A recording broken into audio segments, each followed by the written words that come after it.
Welcome to the Terrible Podcast with your hosts from SteelersDepot.com, where you can find all your latest and greatest Steelers news. It's Dave Bryan and Alex Kozora, always lit, talking Steelers. And now, here's Dave and Alex.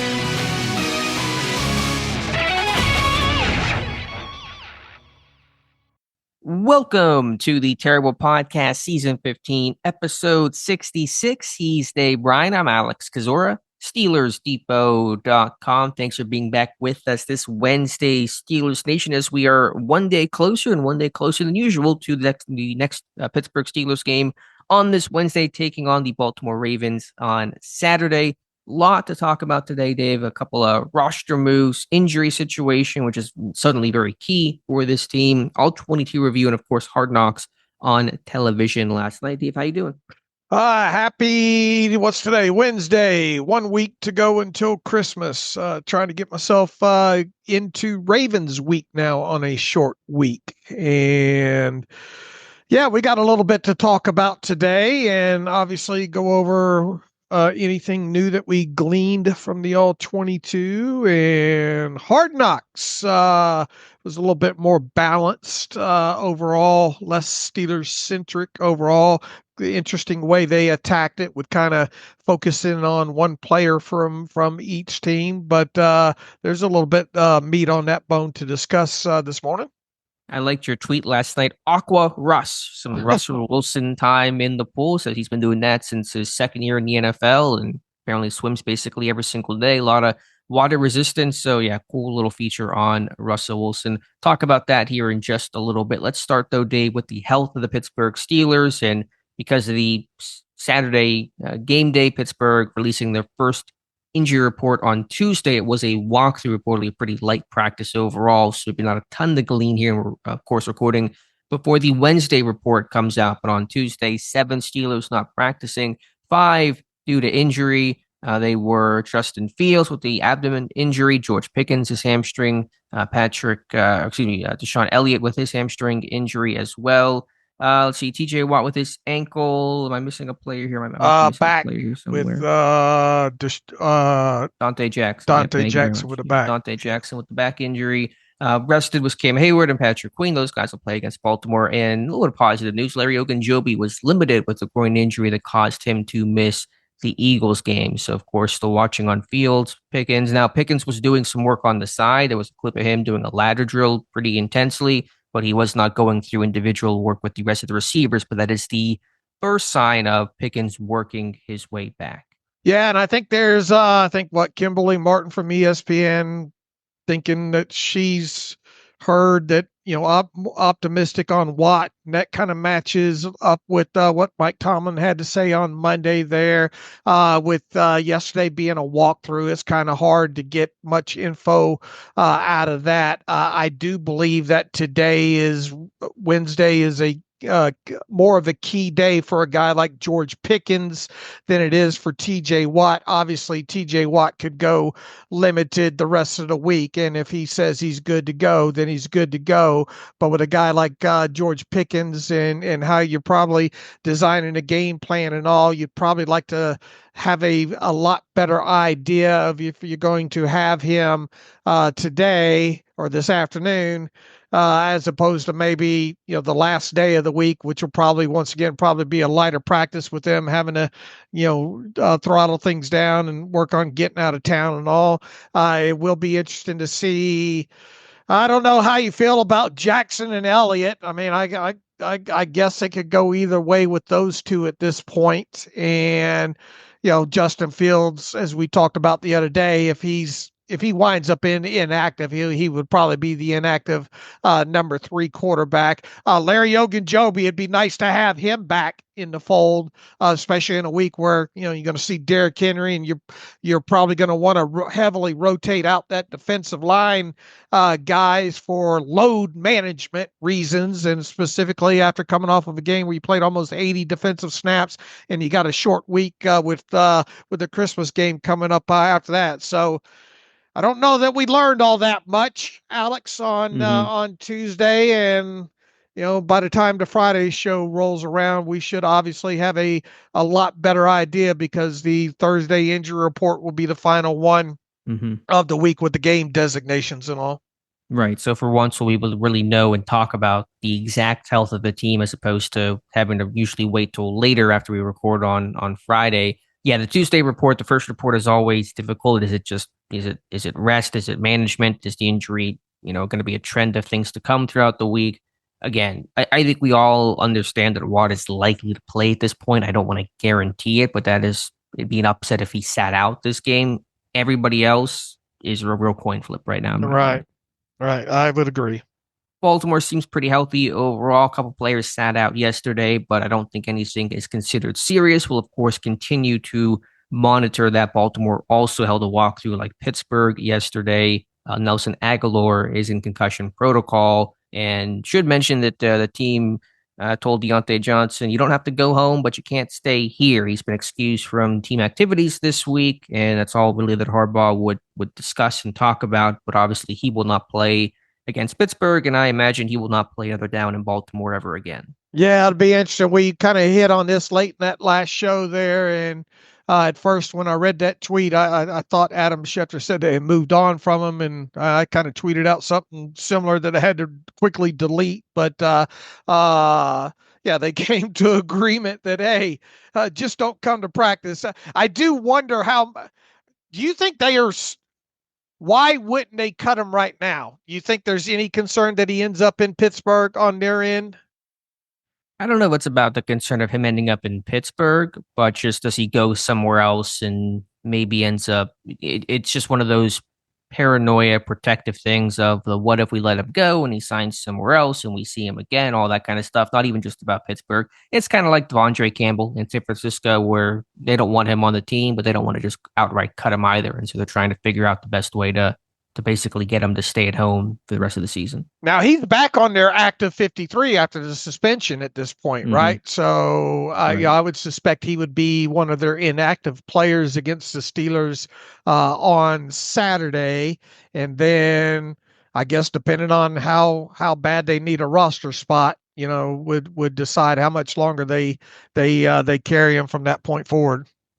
Right. So safe to say he won't play, and we'll let Baltimore handle all the details about how to move on with him going forward. All right, Dave, where to from now? Some players speaking yesterday. Don't think anyone said anything of major consequence. Really, in fact, I thought Baltimore had some more interesting comments. Marlon Humphrey, the Ravens' top cornerback, really flatly discussed that he's bothered by this losing streak that Baltimore is on. They've lost 8 of the last 9 games, and Humphrey is, I think, 4-9 in his career against the Pittsburgh Steelers. And he says, it bothers me. We're sending that message, especially to young guys and new guys, that we don't want to get swept by these guys, 2 years in a row.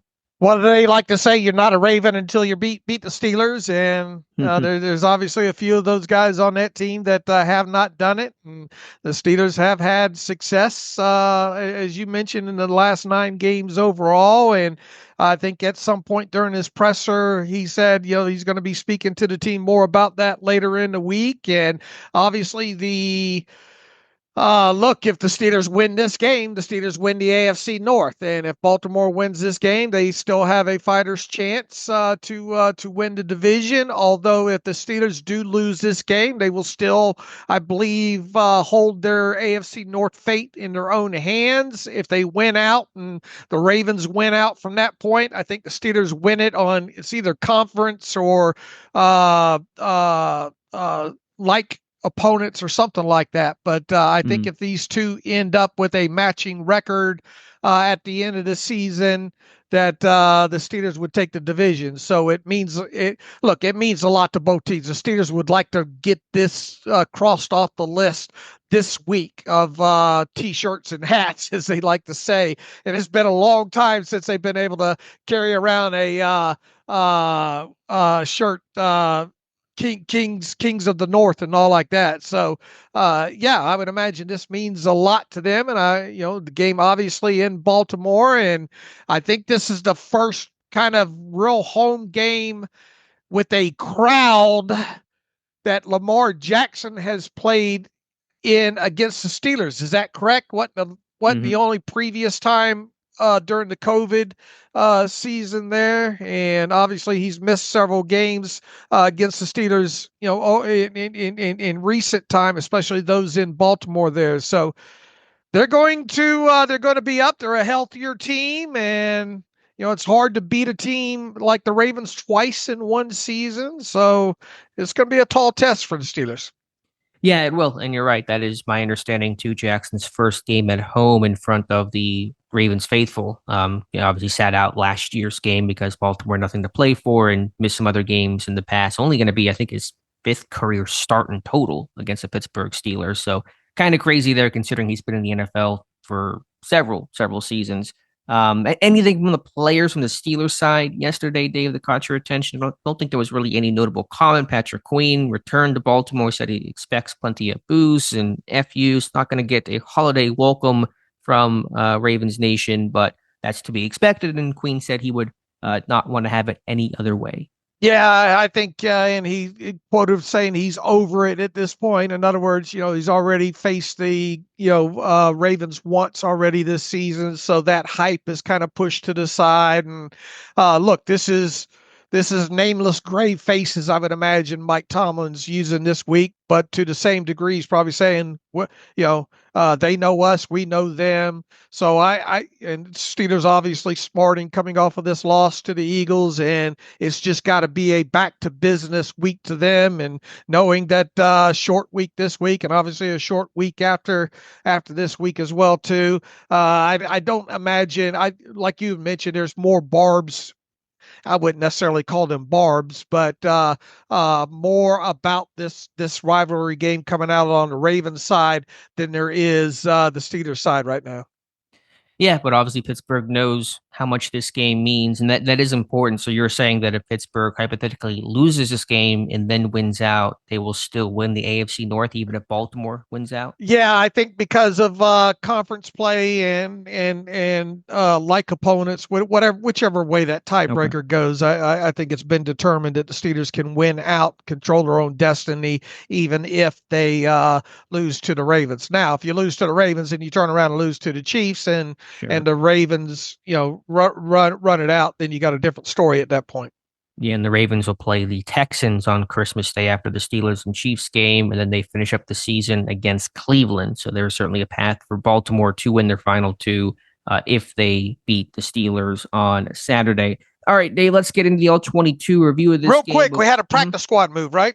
Oh, yes, I'm sorry. Forgetting about that. Yeah, Pittsburgh had a practice squad swap announced on Tuesday. They released outside linebacker Ade Ogundeji, and they signed back John LeGlue for his third stint. The offensive lineman started 5 games back in, I think, 2021. Some versatility, can play some tackle, can play some guard, even emergency center. So given the injury to Calvin Anderson last week to put him on IR, it left Pittsburgh a little bit thinner along the offensive lines for even just things like practice.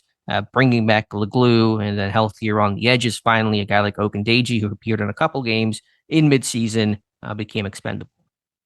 We wouldn't imagine, barring anything happening in practice to any of these offensive linemen, of an elevation of an offensive lineman, because they have 8 and they'll dress 8 like they did last week there. So I wouldn't imagine, at least from an offensive line perspective. I think this is more of they needed another body in practice that could give them some tackle reps, and LeGlue obviously is a guy that, as you said, can play multiple positions there. So I think this is mostly just related to the Calvin Anderson not having that body there. And then I would imagine that, barring anybody getting hurt in practice here in these next couple of days, that we'll just see these same 8 offensive linemen on the 53-man roster. All of them will dress, and that includes Max Sharping again for the game against the Ravens.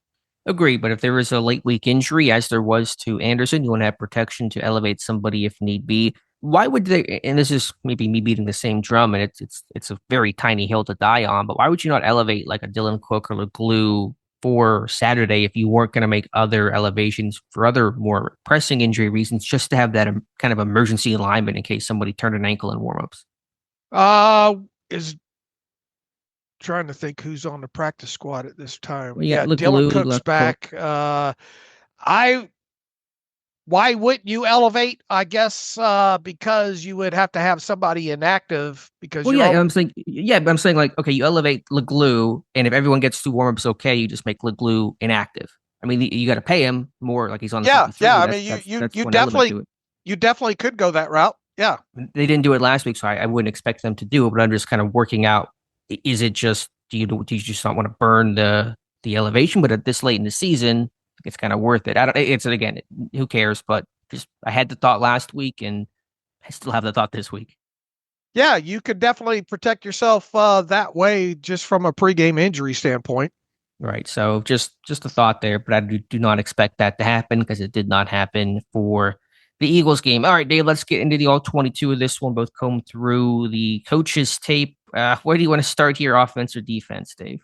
The one other thing real quick is David Perales was waived off of IR yesterday as well, too. Kind of interesting. He must be healthy. It will be interesting to see maybe if he's healthy enough to maybe circle back to the practice squad, at some point, or at the very least at this point with the end of the season coming up, maybe he goes, maybe he's signs back on a reserve futures contract. So that was one other little bit of housekeeping there. All-22. You have a great video out this morning. We've talked a lot about the offensive game plan attack, and I think your buzz phrase of the week is sardine can.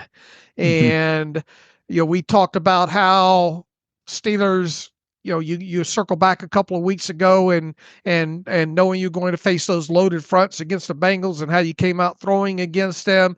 The Steelers in this one felt like they said, we want to show that we're the new Eagles and we can just bully ball you and play our style of game regardless of what you're going to do, what we know you're going to do, what Alex told you that you're going to do with those loaded fronts. And we're going to motion a fullback into the backfield, and we're just going to try to make every one of our blocks be 100% count and gash you that way. And as you pointed out, that video smartly, that that obviously didn't work. Now, there, as I stated, and as I think you stated in your video as well too, were there a couple of runs that could have busted for more yardage had everything been blocked up perfectly? The answer to that is yes, but you could every given running play that you design, if blocked up, a seal here and a seal here, you're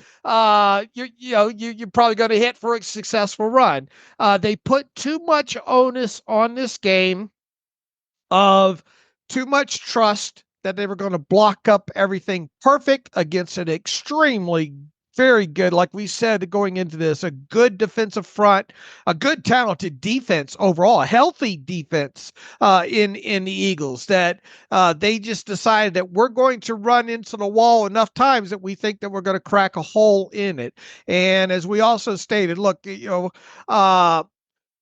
could they have done without a toss or two less in this game? Yeah, potentially. But, the way they were trying to run this out of the heavy personnel and into the kind of fronts that they were seeing, it did end up becoming, the definition of insanity with this thing. And a couple of times that it did look like they might be able to make some hay with a couple of these runs. All it took was one missed assignment. And oftentimes there was more than that, but that they just went nowhere with the run game. And they just stacked 3 and outs on top of 3 and outs early in this game. Third and long situations, you add in some tip passes in there, some penalties and all, and they really did not get their motor running on offense, and really until that drive in the first drive, I guess, in the second half, where they got a couple of good runs and then they turn around and fumble the football away. They had no real answer. They had no real plan of what they wanted to do in the passing game without George Pickens, it did seem like. And yeah, I think that's it. You're not converting third downs early in the game. By the time that you pull out the trick play, which was, good, and obviously their longest play of the game, I think there were some rumblings that maybe they were planning on using Justin Fields a little bit more in this game, but obviously he was out after that one play that he was in for. I don't know how much that would have helped in this thing overall, but just the offensive game plan as a whole, to go back to what you said, to try to pack this thing in a sardine can and run what you want to run, regardless of what the Eagles were doing up front.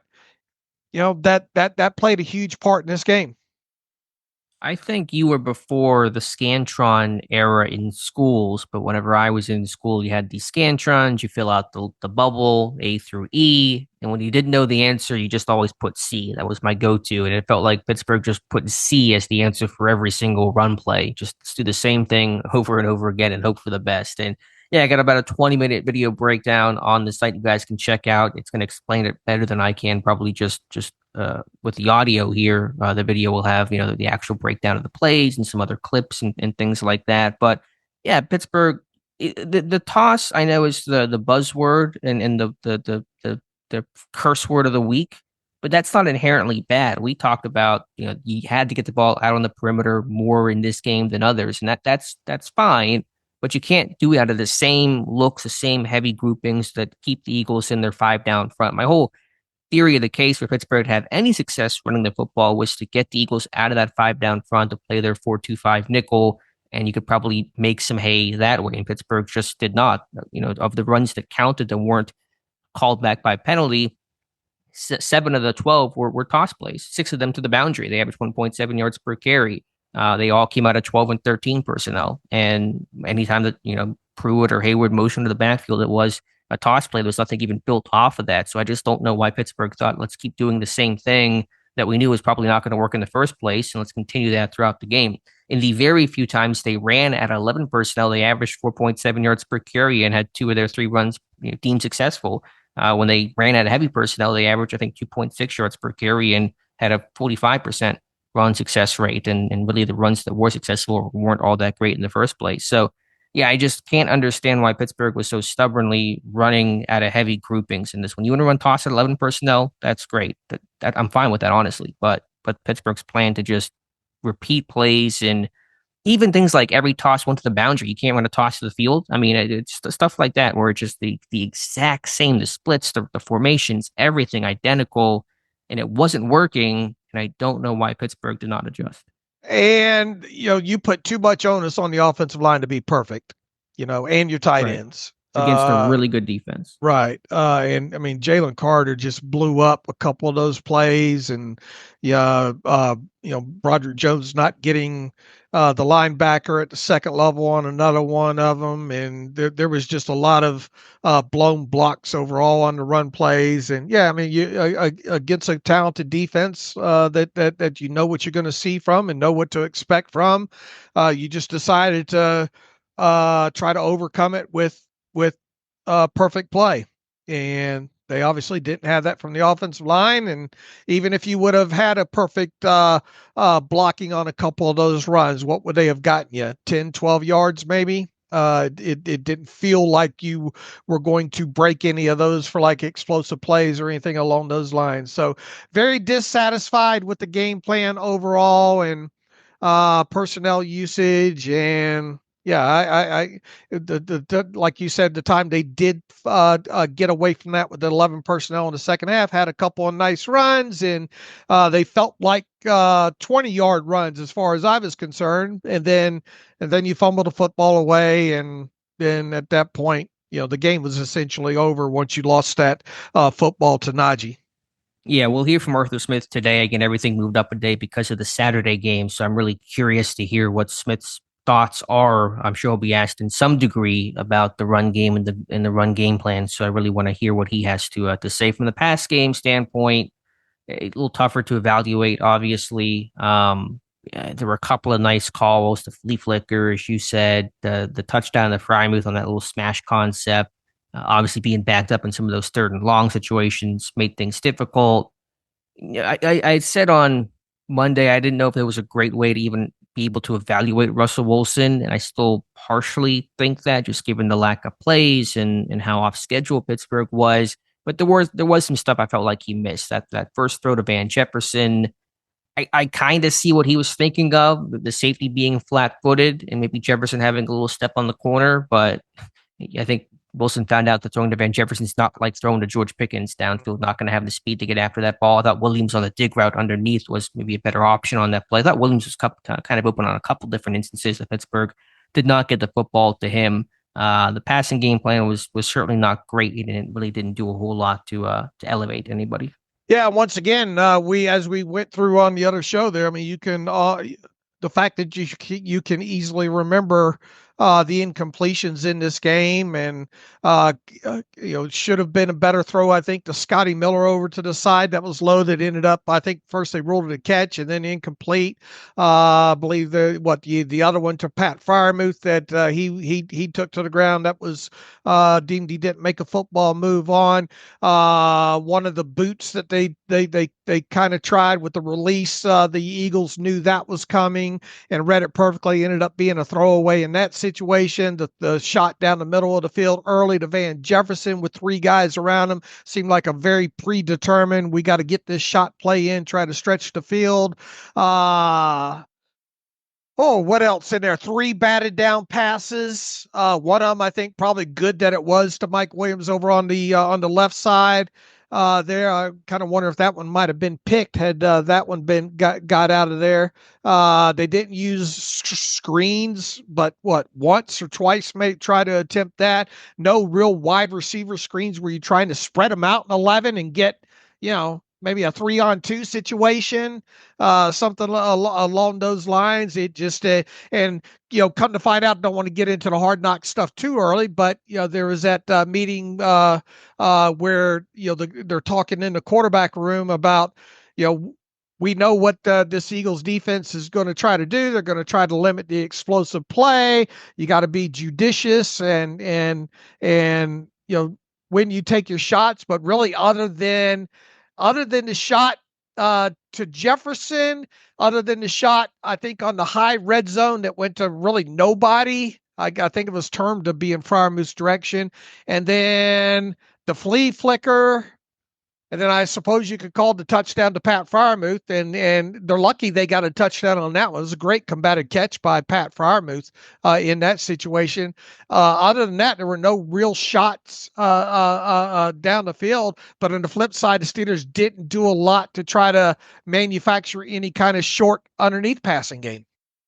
Yeah, it was kind of funny to hear the Hard Knocks clip of Tom Arth saying, like, hey, Russ, we got to be smart here. We got to maybe, not take as many shots. And like his second throw of the game is that triple coverage downfield throw to Van Jefferson. So, I mean, the lack of shots was obviously just lack of opportunity. And then being in these analog situations, and as they recapped, the episode did, the Eagles' goal of taking away the deep ball. So, I understand that. And I think Pittsburgh used a trick play to try to create something vertically, which to their credit, it did work. So, yeah, just not a lot of scheme overall to overcome the loss of George Pickens. I did go back and I wanted to address this part on the Najee fumble. You're right. I missed this live because there's so much going on. But whenever Russ canned that play, I think it was McCormick that said, "What's the call?" And that's when Russ said, "Crack right." And so that's interesting. I wonder if that's commonplace for teams to literally say the play. I mean, obviously, I think you have to if someone's unsure of a call, and you have to just. It's better for everyone to know than for McCormick in the line not to know. But that was a really interesting thing that I missed live. Did he can it without having already had called a second play in the huddle? I don't know. Obviously, my guess is that there were two calls, and then McCormick didn't know what the can, he forgot or didn't hear or wasn't sure of what the can was. Usually, that's going to be called in the huddle, or it'd be part of the game plan where if we can. The first play, we're going to go to this play. So it's something where I'm sure Russ thought or hoped that people knew who it was, what it was, but obviously somebody didn't get the call. Can't you have a better can? If somebody calls out, "What's the play?" I mean, is it a better code word than just telling them what the play is? Yeah, that's what I'm saying. So I wasn't just hearing something there. Yeah, no, right. You're right. You're right. Yeah, 100% right. And so yeah, I just one of those things where you're right. Could there be a code word, or is it just literally let's go call the play? Now that's not the reason why the play was a bust, not the reason why Najee Harris fumbled, all that kind of stuff. But that was an interesting moment for sure. All right. Okay. Anything else here offensively? The play of the line, any better view of that? I thought Sayamalu did okay. The tackles were kind of rough in this one. A lot of blown blocks, pass sets. I think overall, from top to bottom, Sayamalu probably was the best of the group of this five all the way around with offensive line play. But yeah, they just the run game blocking wasn't great, and pass protection errors throughout as well. All right, Dave. Any other thoughts here offensively? No, I just wish they would have attacked it the way they attacked the Bengals game couple games ago. And I had mentioned on the Monday show about Mike Williams only playing 11 personnel. I think we talked about that. Was that on the show or the live stream? I forget which one that was. One of the two. But yeah, Mike Williams, his 15 snaps, playing 11 personnel. So he's not out there in the heavy packages. And so that's one reason why for his snap count being what it was, and had you run more 11 and had Pittsburgh possess the ball really at all in the second half, Williams' snap count would have increased, but that is kind of their plan, their menu with him to use him in 11 personnel. But I do think Pittsburgh leaned far too much on the heavy sets in this game. They as we said, they strive to be the Eagles, right? But they're not there yet. As far as offensively, where they can just line up and say, we're going to run what we want to run, and especially against a defense like that. So they've got to be able to adjust and be able to do more stuff out of 11 personnel, and they're just not there yet. And they're you get into the playoffs against some of these other teams that know what your personnel striving to be. You're going to have to be able to show that you can do stuff out of 11. Yeah, I mean, I'm just trying to think about why Pittsburgh was so tight and heavy, and the obvious first place to begin with is, okay, you're down George Pickens, and so we're short our top receiver, so let's kind of go with our tight ends and lean on those guys instead. But still, it was less about being able to pass out of those 11 personnel looks, but being able to run and have more variety in your run game, and again a little bit of 11 personnel, which even more runs like inside zone and split zone up the middle. Those had success. You got Eagles out of that five down front playing their traditional nickel package, and you're able to create some lanes. Even the one that got called back on that Jefferson illegal shift, it was a good run. The penalty had nothing to do with why the play was successful, or had a hole there for Jalen Warren on that particular carry. So I just don't understand why Pittsburgh didn't even try to do something different. If it doesn't work, okay, you're getting the same results, fine, but at least try something different. Right. All right, going over to the Pittsburgh Steelers defense in this one, I think it really was just two issues, and this was a common theme. Players spoke yesterday, from rookies like Peyton Wilson and Beanie Bishop to veterans like Kim Hayward. The two main issues I saw in this one was poor communication and missed tackles. I thought actually it was a pretty good game plan. That might be a hot take. Some may not like that. I think Terrell Lawson did not have a bad plan against the Eagles. Obviously, they did a great job minimizing the run game overall. I just thought some really key missed tackles, some third down conversions, and kind of like the Colts game earlier this year, some coverage busts, especially on some of those shallow crossers that had Pittsburgh in a lot of trouble. Well, obviously, they went into this thing, and as we saw in Hard Knocks, it wasn't a surprise. Big old graphic of Saquon Barkley, 26 up there, and their goal was to minimize the damage that he could do. The Eagles, as we talked about, knew this was going to happen. They killed him, and the Eagles play in empty, which started right from the shoot, was a big component of this game.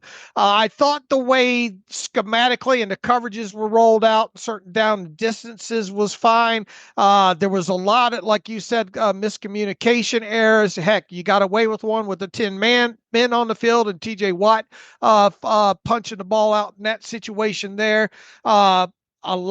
There are about 3 or 4 key third down conversions in this situation where it looks like you had the right defense called, you just don't make the play.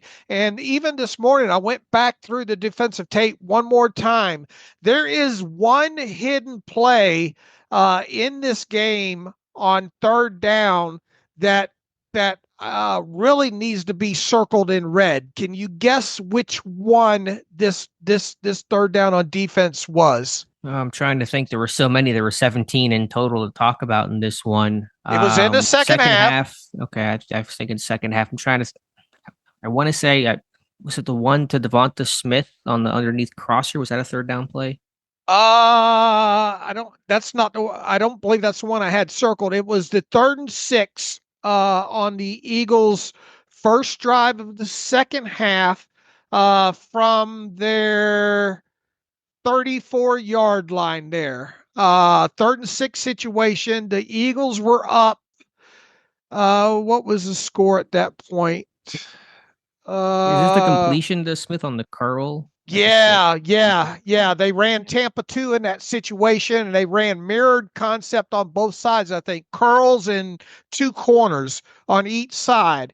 And he hit Devontae Smith right at the sticks, right in between, I think, who was it? Peyton Wilson. Peyton and Joey Porter, I think, and then or Pierre, and one of them had to make the tackle there. No. Wait. No, that was it. The 3rd and 6, and they got.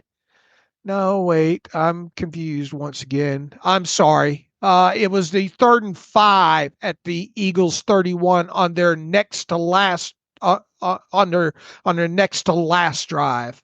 It was their second possession of the half there. It was the 3rd and 5 from the Eagles 31. That's the one where they ran the 2 curls and the 2 corner routes there. And at that time, the Eagles were up 20-13. There was 5:05 left on the clock.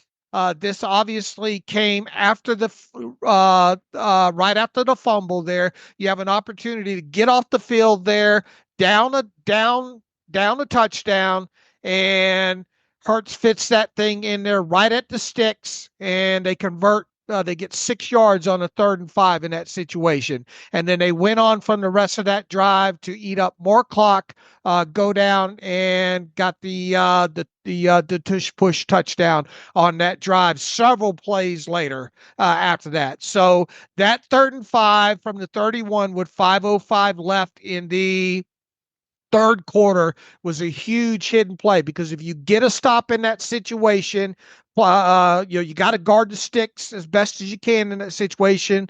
If you get off the field, who knows what happened? They're putting the football away. You get, who knows where the game goes from that point. Mm-hmm. Yeah, again, Pittsburgh just not able to get stops in weighty situations. There were so many and long moments the Eagles were able to wiggle their way out of, and some 3rd down moments that the Pittsburgh Steelers could not get stops on either, whether that's they were in 2nd and long that then created a 3rd and short. The Eagles converted. I think about that final 21-play march. They're in 2nd and 20. They had A.J. Brown for 19 yards, and they push for the conversion the next play, or things like just traditional 3rd down, that 3rd and 5 you reference, where I thought against zone, Jalen Hurts really saw the field well, was able to work against zone really effectively, and Pittsburgh's miscommunication and bust only made things easier on him. If you get off the field on that 3rd and 5 from the Eagles 31 with 5:05 left in the 3rd, how are you feeling about yourself then? What was the score? Was it 20-13 then? Right. Yeah, I mean, you're right back. Obviously, you're right in this thing, and you're probably going to have decent field position. And yeah, I mean, you got a real shot. So absolutely, it's a great point by you. Now the play that we started to incorrectly point out there was the short left pass to Smith on a 3rd and 6 that got them 4 yards, and then you got the stop in that situation. They came out to kick the field goal, and then obviously the field goal was good, but you get the unnecessary roughness on Montravius Adams in that situation that extends the drive and eats up another, I don't know couple of minutes. I think they end up with the same situation, got the same 3 points, but you did get to stop in that situation at least, and you look like you're going to get off the field and save a couple minutes of time. But I really, when going back through that thing again this morning, I couldn't help but get past seeing that 3rd and 5 conversion with 5:05 left in the 3rd quarter, right after you got a chance basically to get a 3 and out. Right after you fumble away and we're making a little bit of hay. But after that point, when they went down, 8, 9 more plays after that, you get into the beginning of the 4th quarter, and really you start the 4th quarter with Jalen Hurts getting the touchdown there, 27-13 at that point. you start to think, game's probably over at that point. Yeah, and even that one that you started to mention, that 3rd and 6 that was tackled short of the sticks, is one of those moments where I say, okay, Pittsburgh had a good plan. The Eagles, I think, were an empty on that play. The running back bumps out. They walk Peyton Wilson out to cover him, and typically a pretty easy key for the quarterback is, okay, if you're an empty and the running back is split out and a linebacker's on him, you're likely to get man coverage. If a DB's out there, likely to get zone coverage. And so when Peyton Wilson walks out, I think Hurts is thinking, man, Pittsburgh played zone on that play, and Hurts tried to hit Smith on the crosser, and Pierre made a great open field stop short of the sticks. And so those are kind of the little chess matches that Pittsburgh ran. I think schematically it wasn't bad. I'm not going to say it was like an amazing game plan, but it was not bad. And then Eagles convert or kick the field goal, get the penalty, and then the drive extends. So stuff like that really hurts you. How about on the other side, that third play, that 21 play drive, Eagles out of their own end zone, essentially. I think they're on like the 5-6 yard line, hit that slant to AJ Brown. That's one of those big third down moments where you give that up, and that really gets their drive going. If the Eagles have to punt there, Pittsburgh probably gets the ball around midfield. Granted, they are still down 27-13, but at least we're not talking about a 21 play drive to end the game. Right. And I guess really going on to the end of that drive that I talked about, that they converted the 3rd and 5 on, they drive down deeper into Steelers territory, and they get a 3rd and 9 from the 15, and that's when they give up that pass over to the short left to Gainwell, and fail to make the tackle in that situation.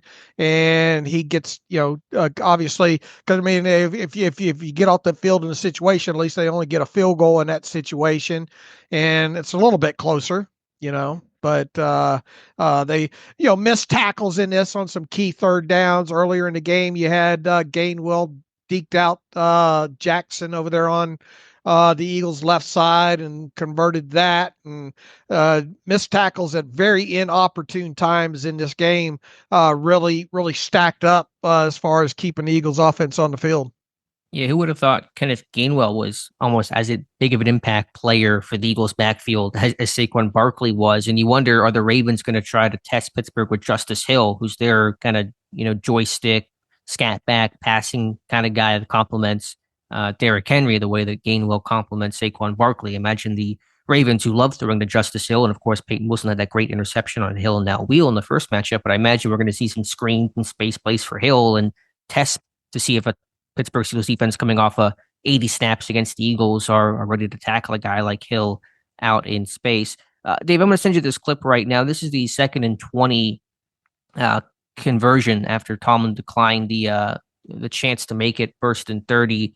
Kind of debating in my head, do I put this on Minka? Do I put this on Patrick Queen? I want to get your thoughts. Pittsburgh's in cover 3 here. I'm trying to figure out who has the hook zone to the side where Smith caught the ball and motored upfield to convert on this one. I can't quite figure out in my head if it's on Queen or Minka. There's a lot of overlap there, so the spacing in how they distributed their zone coverage is not correct here. Obviously, I'm just not quite sure where to assign the blame. Let's see, because Minka motions over and then circles back to the field side. He's trying to protect the middle of the field against 81 there. He looks straight at 81, and he's starting to see where 81 is. Yeah, somebody's got to have the hook zone on that side by the numbers. I don't know if it's Queen. I don't know if it's Minka, and I can't tell. Let me watch. I'm vamping here for you. Let me watch Queen here. Yeah, I mean, they're both reading the eyes of the quarterback, and Hurts starts to kind of scramble. So someone kind of gets moved off their spot, but I just want to know, like, people might put that on Sutton, but it's not really on Sutton. He's got curl flat there, so he's okay. There should be somebody else over closer to that to help squeeze that to at the least make the tackle. It's probably Queen in that situation, but both him and Minka get caught up in the extended play and looking behind them to see what's coming across behind them. Yeah, so I'm just trying to. It's hard to differentiate because Queen just sits at first, and then he works back towards the middle of the field. Who's that on the far side over there? Peyton Wilson, I think you're talking about. No, it's got the underneath. The underneath. At the top of the screen. Cam Sutton. Okay. He's just trying to protect the underneath in the cover 3, right?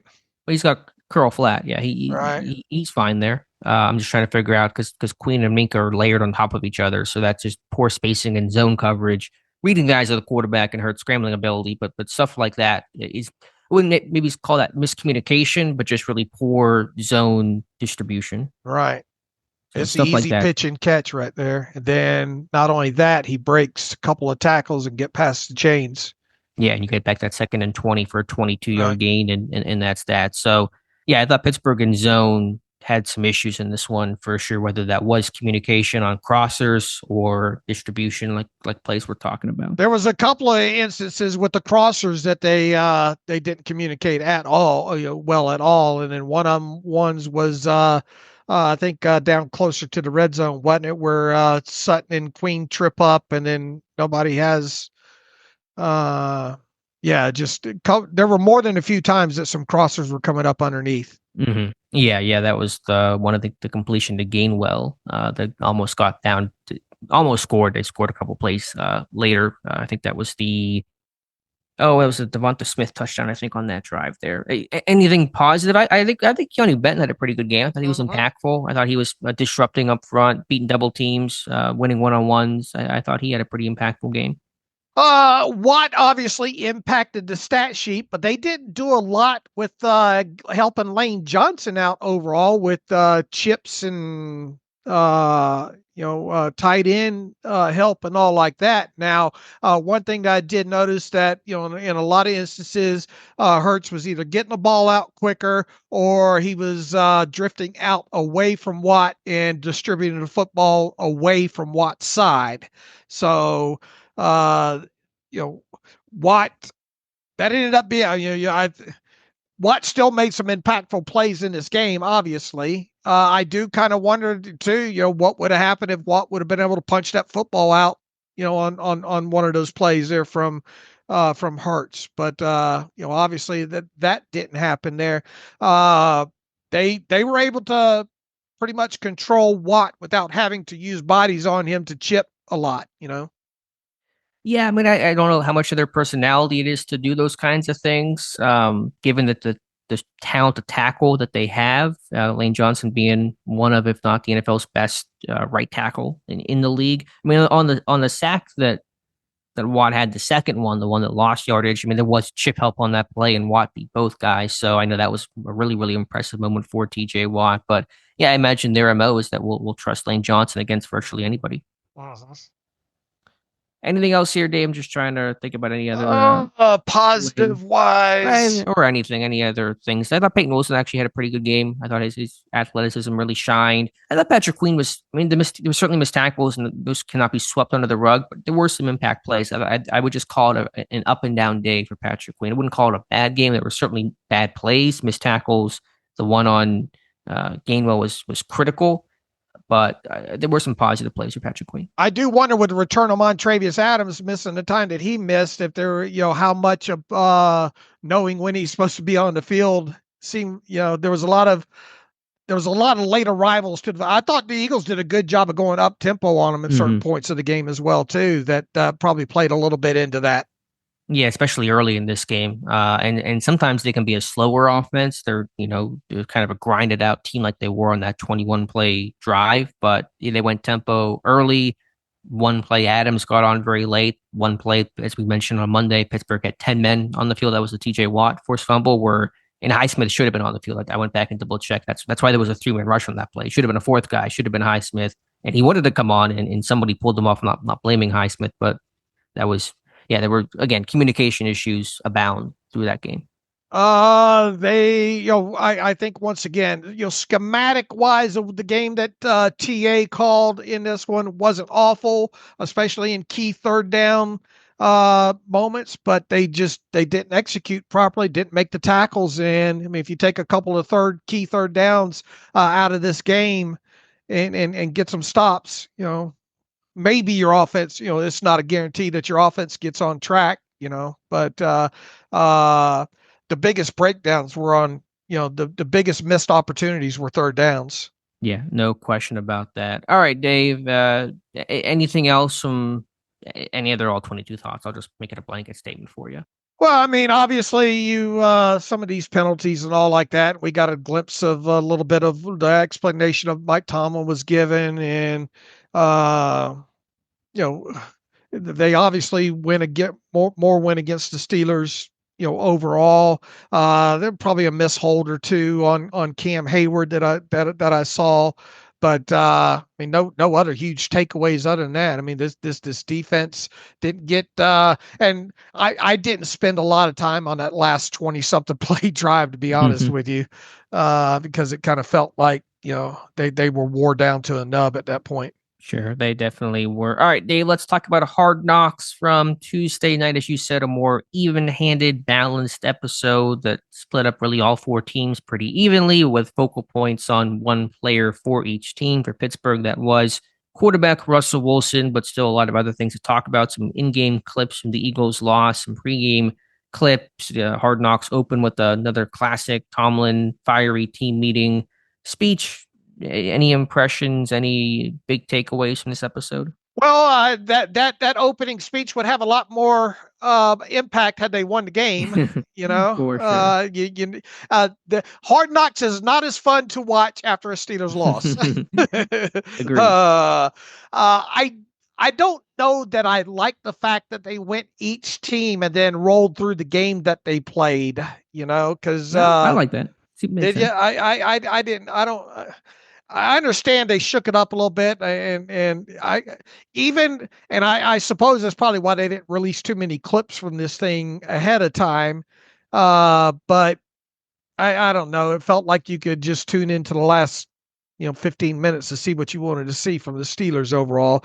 The Tomlin speech, the Russell Wilson, and the way he prepares and has his own kind of tutor, that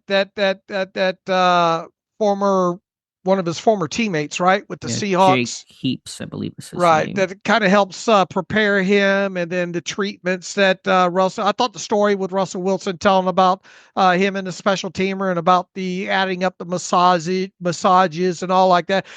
Look, this is a business, right? And you come into this league, and if you're a third round, fourth round draft pick, or later, and you don't get a huge signing bonus or a lot of money to spend, and even Russell Wilson back, because he was what was he, second round?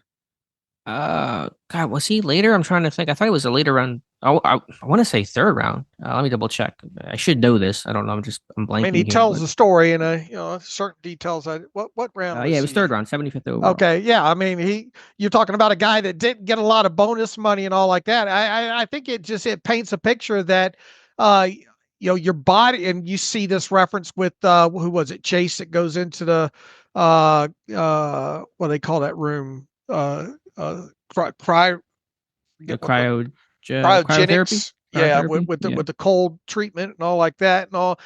I think it just drives home deeper the point, and it's not much of a talking point though, that your body is your business, and these guys that aren't first round guys or top of the second round guys that don't get a lot of money, you still have to invest in yourself and make sure that your body's right. Trying to do it yourself on the cheap is such a tough chore for these guys. Yeah, I think what it speaks to for me, and you're right about that, is that how much money did James Harrison spend each year on, just maintenance of his body? $500,000, I think was the number. I think Derrick Henry's had similar numbers, but even putting that aside, we talk about preparing and how do you become a good NFL player. And yeah, film study is important and a good football IQ, but so much of this is about non-direct football related things. It's getting enough sleep. It's eating right. It's physical therapy. It's getting in the cold tub when you don't want to. It's massages. It's all those kinds of things. So much being a player, especially one who has been historically throughout his career as durable as Russell Wilson has, despite not being a big guy, is taking care of your body and having kind of a fanatical approach to that. And that's one of those hidden things that we don't talk about much because there isn't a whole lot for us to say or really to see throughout the week, but it's really, really important in terms of if you want to be the best version of yourself, you got to be healthy. And how do you do that? It's not just luck. It's not just doing some extra stretching pregame. It's really a committed 24/7 approach. And obviously the team, I'm sure, provides some, in between in week, massages and, treatments and all like that. But I mean, when you're trying to do, 70 guys on a roster, I don't, there's probably only so much individual specialized kind of care other than doing it yourself, making sure you get in the cold tub and swimming and those kind of things there. So just an interesting aspect that kind of flies because once again, these guys, you see they earn, what's a minimum salary for a rookie? What, 795,000 or something a year, and when you figure out how much taxes come off of that, and agent fees, and transportation and room and board and all like that, how much is left over. I don't think they pay for room and board. I hope maybe like their own personal housing. Well, that's what I mean. An apartment or something like that. I mean, it still costs and electric bill and gas for the car and transportation and all that little stuff, insurance and all that stuff adds up, Yeah. That's where I think, because we'll hear about actually probably in about, I don't know, a month and a half or so, the annual NFLPA report cards and the feedback. And that's where Pittsburgh's gotten a lot of criticism, where they've lacked some of the amenities that other teams have. Is it where they don't have like a hot tub or something? I think they're one of the few teams. It's either hot tub or cold tub, but there are some of the, I would call, pretty basic amenities in 2024 NFL standards where Pittsburgh is missing some of those things. And there's kind of been a push to try to upgrade team facilities to be a little more modern. Okay. Anything else here from Hard Knocks? The explanation to Tomlin, he obviously didn't like that, and they missed it. And it will be interesting to see come, not that it matters after the fact, but when we get to Saturday and the fines are released, to see who gets fined, who doesn't get fined in that. I wish they would have stayed on Tomlin a little bit longer to see his kind of reaction after he was told what he was told, but they went away from that. The ref had said that, because again, this is not even just a ref decision where I can understand, okay, maybe the refs missed something because everything is happening so crazy. It's in the end zone. You're not really looking towards the back of the end zone on that particular play, but New York had gotten involved too and had videotape and had been reviewing that from above. And the ref had said that New York had said that Darius Slay was just trying to push Darnell Washington hands off of him. And I suppose that's true, but he did so by punching him in the helmet, not by just knocking his hands down. So I don't know how you can even view that. I mean, obviously they didn't see the moment. There's no way they concluded that was him pushing his hands off. It was a clear as day right hook. So they're just not a true statement. Can they make fines based on other footage that's not or you're asking the guy the Twitter clip that's going around, can the NFL fine off of that? I don't see why they couldn't. It'd be crazy not to. If there was a situation where something happened, in a tunnel or whatever, and there happened to be a camera fan that took, video of something. And how much NFL film stuff is out there that they, didn't show, Yeah. I mean, obviously, I'm sure they have clips of that moment, that scrum. The scrum itself really, it got some attention. It was interesting to see Russell Wilson like fly in, and Broderick Jones was red hot, and Russell's trying to pull him away, saying, "Hey, we need you, that kind of like don't get ejected kind of stuff." So that was interesting. So yeah, I mean, I'm sure that footage does exist, and then B, even if it didn't, or if they wanted supplemental footage, I have to think they never admit to it. They're not going to be like, well, this guy on Twitter, we used his footage to determine the fine, but they can certainly use it and just make a decision off of that, without telling anybody. The interaction between Tomlin and Russell Wilson pregame, talking about, just a couple of VA boys, and Mike Tomlin said, "Are you kidding? I'd do this for free, but don't tell them that."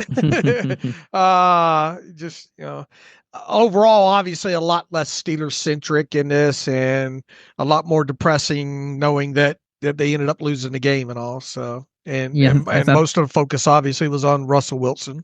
I thought the line of the episode was Russell Wilson talking to, I believe, was Tom Marth, the quarterback's coach, on the sidelines, saying, "I don't think I've ever played in a game where I've gotten 2 possessions and a half." And yeah, that is not going to see that one again. At least hopefully you don't see that one again on Pittsburgh's end. Right. And then, but when he said that, I mean, that was obviously after that had to be during that final Eagles drive, though, right? Sure. Yeah, I assume it came Right. very late in the game there. That was interesting at halftime. They had the clip of Tomlin finding Russell and talking to him and talking about, how's the look of our guys? How are our guys doing? What I have learned about Tomlin, and I know the NFL world and maybe fans at large have talked about, we've learned about his motivation, tactics, and all that kind of stuff. We knew that. Steeler fans, people that are in the know and follow the team closely, are all well aware of that. I think the way that he's empowered players, the way that he gives information to players, the way that he receives information from players, talking to us about how do our guys look. I probably had a sense of that before, but I really have a better sense of that now from these first 3 episodes of Hard Knocks. And Tomlin, in a lot of ways, feels kind of like a general of a battle, kind of like how's our guys doing, how's the look of our guys, that kind of stuff. So that is maybe one thing I've learned more about Mike Tomlin since Hard Knocks began. He really uses his team leaders as a mouthpiece to convey messages and to get feedback from. Mm-hmm. Yeah, really, and does that really well. And that's why I think he has been successful. All right. All right, Dave, let's talk about 2 other things here briefly. Just some NFL news at large, not really Steelers related, but Kirk Cousins has been benched by the Atlanta Falcons. The team will turn towards 8th overall pick rookie Michael Penix Jr. starting this weekend and presumably for the final couple games of the season. Your reaction to that? I was a bit surprised. I don't watch Falcons games tape real close, week in and week out. I know enough to know that Kirk Cousins hasn't been great, that it looks like he's not the same quarterback coming off the Achilles and all like that. This team still is in the meat of the playoff hunt, though. And for them to come out, it has to be bad at this point from the coaching staff to make a change to a rookie like this who's played how many snaps has Penix even played? Not many, I'm sure. Has he played 0? I want to say he's not played a single snap. I don't know how many. That's why I'm asking. But I know if he's played any, let me see if I can find that out real quick. But I mean, it's quite a move with 3 games left in the season and right in the thick of things here. Let me see if snaps by position. 27, snaps. 13, 20 total. Yeah, so he got in November 17th, and in a game in October, has attempted 5 passes. So, okay, fair enough. All right. Look, I mean, you go out and you spend all that money. Now, here's the thing. They had to make the decision on Kirk Cousins early in the offseason before the draft. And they took a lot of criticism for then turning around and drafting Penix as early as they did. This could turn out to be even though, look, all the talk right now is going to obviously go on how Penix plays the rest of the season, but what they do with Kirk Cousins moving forward. You don't make a move like this and then say, hey, come on back, we're going to go back to Kirk Cousins next year. In other words, Kirk Cousins' time in Atlanta is probably most definitely up at this point. So that will be all the talk moving forward. But I couldn't help but start thinking once all the numbers started rolling out when it comes to Kirk Cousins and the cost to cut him and the cost to trade him and the guaranteed money and all like that. He's going to be in a similar situation, probably like Russell Wilson, was this past offseason. And I think I saw a little something this morning. I think Kirk Cousins has a no trade clause, and I think Florio put something out that like he should not waive that. He should say, "Cut me," or pay me or whatever. So could we get into a situation where in March, Kirk Cousins looking for work and has all that guaranteed money on the books, and he ends up signing for a team for the vet minimum, much in the way that Russell Wilson did. And then there's always going to be a team out there that says, well, that was at Achilles. He still got some good football. We can win with him. And I would imagine there's going to be some team or two out there willing to go that route. I don't know if there'll be a team willing to trade for the, 20-something million I think he's scheduled to earn guaranteed next year. But that obviously is going to become a storyline moving on into the rest of the season here.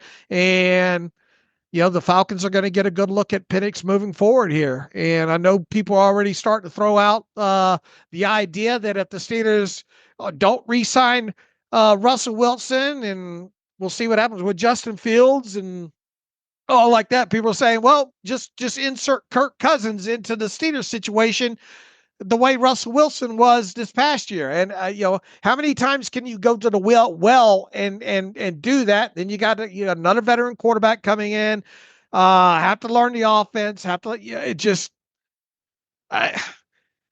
I'm not saying that it won't or couldn't go that way. It sounds unappetizing for the Steelers to try to go that way again.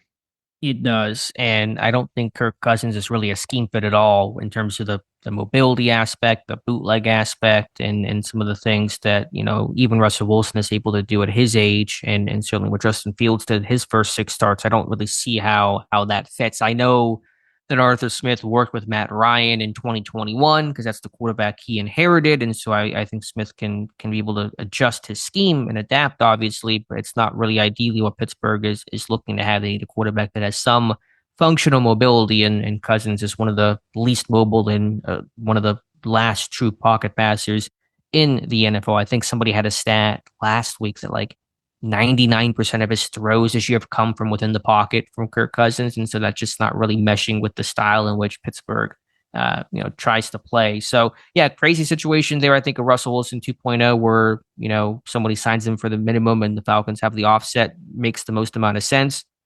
And yeah, there could be suited. It's not really projected to be a great quarterback draft class. And in terms of free agent options, there really aren't going to be a lot of names out there. So how that could relate to Pittsburgh is you wonder about market value for Justin Fields and Russell Wilson, how many suitors who could be interested in them out there. If Cousins is out there, it's maybe another option for teams to consider. And so my view is just the fewer quarterback options there are, the more valuable and the more expensive guys like Fields and Wilson will be. So want to see how that whole situation plays out.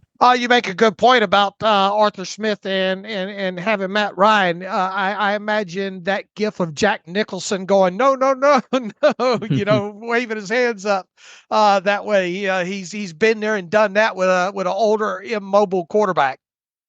Right. I don't know exactly how Ryan's season went that year. Obviously, the Falcons went 7-10. They went 7-10 every year under Arthur Smith. I think Ryan did okay, and so you again, I think Smith can try to adapt and make it work, but it's not really ideal. And if it's Russell Wilson or Kirk Cousins, I'm going to definitely take Russell Wilson right now. Should also mention from Hard Knocks, it was granted at his foundation, signing autographs with children. But he was asked by one of the kids there, are you going to resign in Pittsburgh? And he said, hopefully, I love it here. So I didn't expect him to say no and crush dreams as he's signing autographs. But I think Wilson would love to stay in Pittsburgh. I don't think he wants to be on a third team in 3 years and, try to find a head coach he connects with as much as he connects with Mike Tomlin. Money is always going to be a sticking point and things to work through and all that kind of stuff. But I think Pittsburgh's first mission, if things, end up kind of where they're at right now by season's end, is to re-sign Russell Wilson. Props to the young Yinzer for asking the question, though. He asked twice. He followed up. He wanted an answer. So that is some good capital J journalism. Seriously. Right. Good on him. Okay, where to from here? We cap everything. Anything else NFL wise? Yeah, I just want to mention one thing, and I know it's a side point, not a big deal, but in terms of the Defensive Player of the Year award race, which still maybe lacks that front runner it has in seasons past. For a while, it was, obviously TJ Watt's still at the top, and you had Myles Garrett, especially off that Browns victory in which Garrett had 3 sacks. You thought, okay, maybe Garrett gets back in this thing. There's a new challenger potentially to TJ Watt. If someone's going to swoop in late, potentially steal, quote unquote steal, but obviously deserve the award. It's Denver Broncos edge rusher Nick Bonito, who's having a great season. He's got 11.5 sacks like TJ Watt. He's got 2 defensive touchdowns. Pick 6 Jameis Winston a couple weeks ago had I think it technically went down as a fumble return touchdown, but it really was an interception off a Colts trick play this past weekend. I think Watt still has better numbers, gets more attention than Bonito does, but some of the odds makers, some of the sports books out there are putting Bonito, I think, in 3rd place for the best odds to win the award behind Watt and Broncos teammate Patrick Surtain the second. And so I really want to watch Bonito the last 3 games, because if anyone's going to make a late surge for the award and really challenge Watt, it's going to be him. But what's up with him? You got Danielle Hunter and Trey Hendrickson too, still in the sack race as well. Yeah, just there's not really enough buzz on those names, Hendrickson. Why? Why with Hunter? Why not with Hunter? Yeah, it's a great question. I don't know. I mean, Hunter had similar numbers in years past, and it's not really gotten the love and the attention. It's maybe for a lack of plays outside the sacks. TJ Watt is more than just a sack merchant, and Benito has shown the ability to be the same. So maybe that's the reason. I don't have a good answer for you of why that is, but those guys just really don't get their due. I'm not advocating. I'm just, people are going to say, oh, yeah, what are you trying to do? Root against TJ Watt. No, I mean, you look at the forced fumbles, 6 forced fumbles by Watt. I mean, 2 fumble recoveries, obviously has the sacks. He could have a couple more sacks. He obviously Watt needs to add, it would be nice to see him add about 5-6 more sacks to this thing. And another forced fumble or two. I think he's got a good chance at this, but I don't think at this point right now, who would you give the award to? Watt. If the season ended right now, who would you give the award to? It's TJ Watt. Right. Yeah, for sure. And again, I think he's still the clear favorite, but if you would talk about anybody making that late surge and the odds makers are reflecting that, it is somebody like Nick Benito. Okay. All right, Dave, that's all I had. Anything else, feel free to add. If not, we can close out the show. I guess the other tiny little thing here that caught my eye this morning is you look at the standings right now across the NFL. You look at all the teams that are eliminated at this point. There's bound to be 2, 3, 4, 5 more probably by the end of this week. So you're going to have 2 weeks left of the season with I don't know if they would get to half the league out of it, but a good number. I guess where I'm going from this is, does this, and I think one of those, who's that guy that does all the scenarios from the NFL? What was his name? Anyway, he's got a tweet out. Ferreira. Yeah. He's pull up his latest tweet if you can get it real quick. Okay. From 11 hours ago. Yeah, he says here, if the following results occur in week 16, the Chargers beat Denver. Now, this is a lot of, if. If the Chargers beat Denver, Tennessee beats Indianapolis, San Francisco beats Miami, and Cleveland beats Cincinnati, we will have all 7 AFC playoff teams determined with 2 weeks to play. No conferences have had all playoff teams locked in with 2 weeks to play since the 1970 merger. And I think some of the things people are going with this is, and the NFL wants to extend add another game to this. And I know we talk kind of parity all the time and all, but it doesn't it seem like you have the haves and the have-nots with, more so now with 3 weeks remaining in the season, and yet the NFL wants to add another game. Are they going to change and let another team into the playoffs or 2? And then you're going to get into a situation like having the NHL where half the damn teams in the league make the playoffs?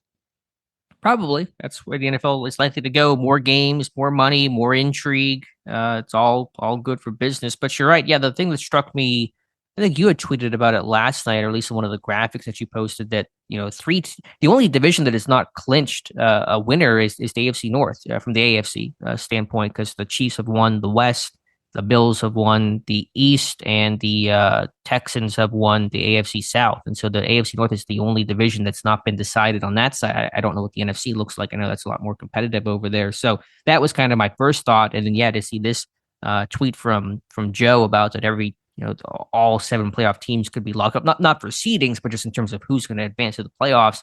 That's like plausible. The Chargers beating the Broncos, the Titans beating the Colts, the Niners beating the Dolphins, and the Browns beating the Bengals is not like a crazy scenario. The Browns beating the Bengals might be tough to do, and we'll see Mason Rudolph start at the quarterback for the Titans this weekend. But yeah, that is that a statement about the NFL as a whole? Is it a 1-year blip?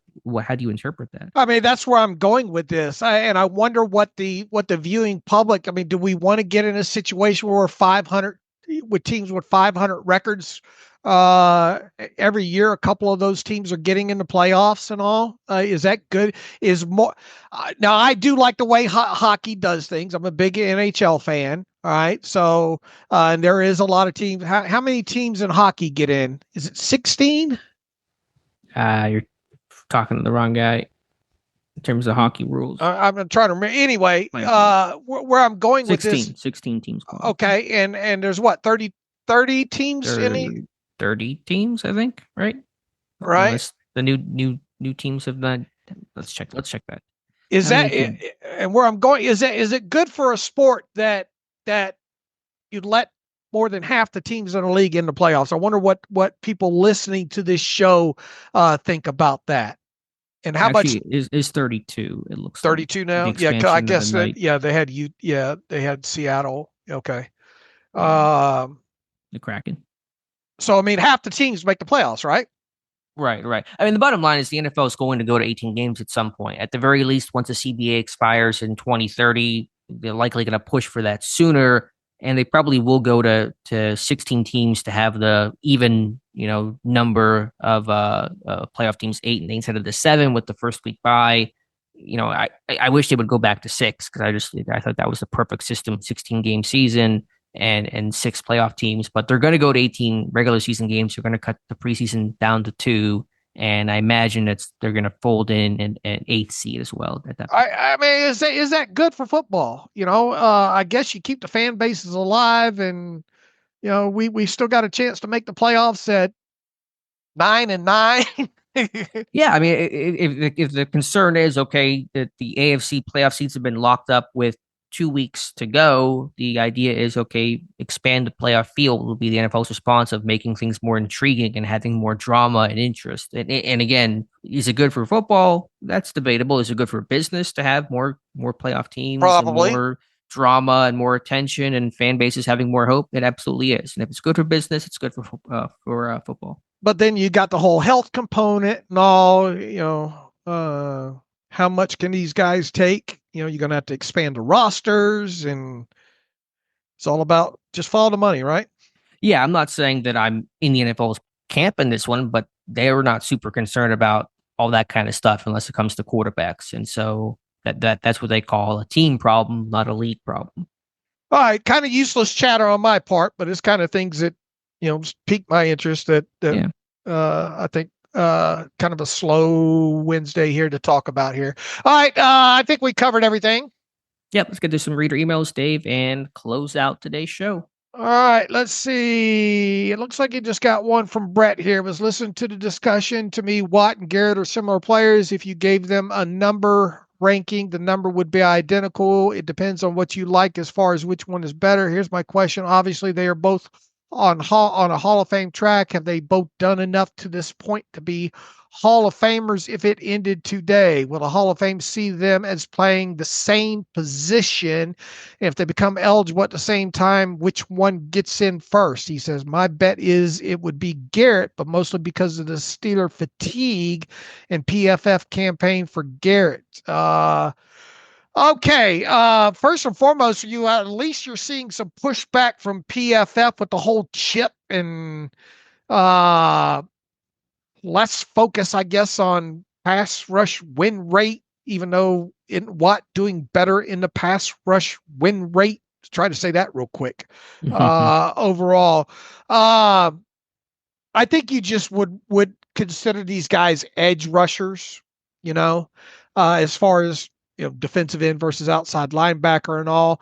Watt does have to do more and dropping in coverage and all. But I mean, look at the impactful plays, look at the forced fumbles, look at how almost every week we're talking about Watt is in this classification of the, go down the names, White, Reggie White, who are these same Aaron Donald, trying to remember the names that you see on these NFL releases almost every other week, with Watt being in this class after this amount of games. Yeah, it's White, it's Bruce Smith, it's DeMarcus Ware, it's Aaron Donald, as you said. Yeah, those are the names. Jared Allen, those are the names that the Watt kind of swims with right now. And Garrett's not too far behind in that, though, right? Yeah, he's what? less than 10 sacks behind TJ Watt right now. I think he's right around 100. I think his next sack will be his 100th sack.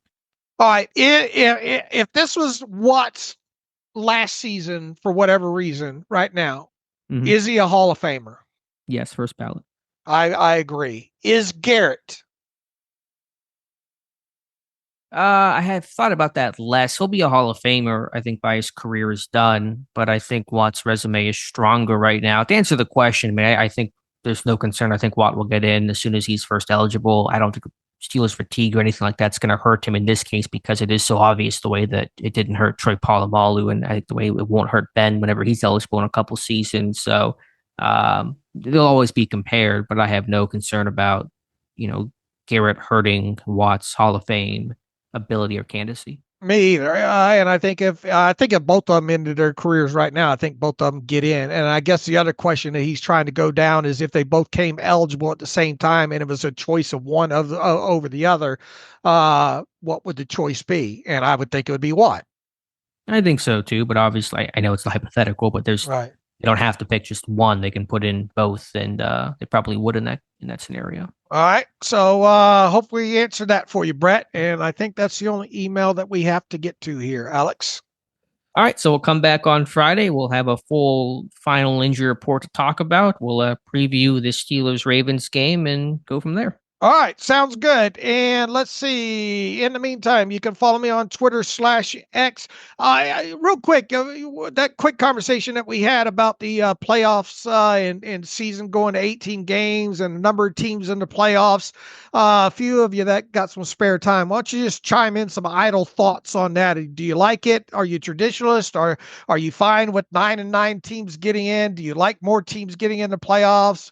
Playoff numbers expand. I'm just curious of what the overarch. I'm a traditionalist, and even as young as Alex is like a 60-year-old man as well too. Alex loves tradition, so it's harder for especially someone my age to swallow than it is for maybe a lot of you younger listeners. I'm just curious to people's thoughts of what they think about the league going to like 18 games and more teams getting in, and are we going to get into more situations where the final 3 weeks of the season, really don't mean a lot to a lot of teams, that kind of thing there. So in the meantime, you can follow me on Twitter/X at Steelers Depot. Follow Alex at Alex_Kozora. Follow the show at Terrible Podcast. Email the show, theterriblepodcast@gmail.com. If you like what we do and want to donate, SteelersDepot.com, hit the donate button.